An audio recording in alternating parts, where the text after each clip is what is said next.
11 அதிகாரம் 23 26 வரை நான் உங்களுக்கு ஒப்புவித்ததை கர்த்தரிடத்தில் பெற்றுக்கொண்டேன்.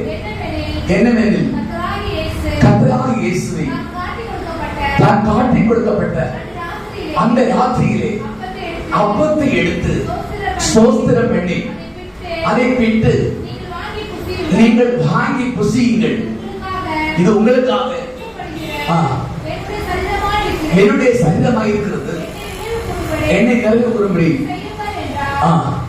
அடுத்த வசனம், போதனை பண்ண பின்பு அவர் அந்தபடியே பாத்திரத்தை எடுத்து இந்த பாத்திரம்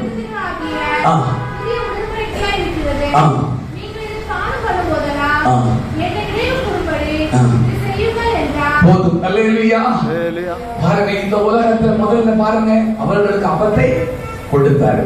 அடுத்து சொன்னார், நான் ஸ்தோத்திரம் ஜீவா அப்பம் என்று சொன்னார். கடைசியா சொல்லுகிறாரு, அந்த திருவிருந்து நாம் எடுக்கும் போது அப்பத்தையும் அந்த ரசத்தை குடிக்கும் போது அது என்னுடைய மாம்சத்துக்கு ஒப்பாய் இருக்கிறது.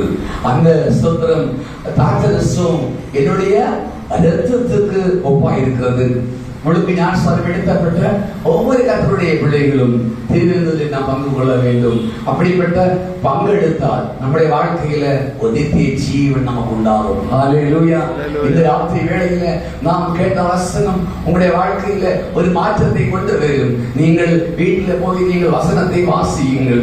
ஸ்தோத்திரம். மத்தேயு 15:29-30 வாசிக்கும். ஸ்தோத்திரம். இயேசு கிறிஸ்து அற்புதம் செய்கிற ஒரு தேவன் என்று. ஹல்லேலூயா. இயேசு கிறிஸ்து விடுதலை கொடுக்கிற தேவன் என்று. நாம் இப்போ எல்லாரும் எழுதி போமா. ஸ்தோத்திரம். பிரதமர் பாட்டு பாடுவாரு, எல்லாரும் அப்படியே நாம் ஸ்தோத்திரம் பண்ணுவோம். ஹல்லேலூயா. ஜீவ அப்பமாக இயேசு நம்மளோடு கூட இருக்கிறாரு. ஹல்லேலூயா. இந்த நம்பிக்கை ஹல்லேலூயா 10 நிமிஷம் முடியும். எல்லாருக்கும் ஜெபிக்கப்படும் விசேஷமா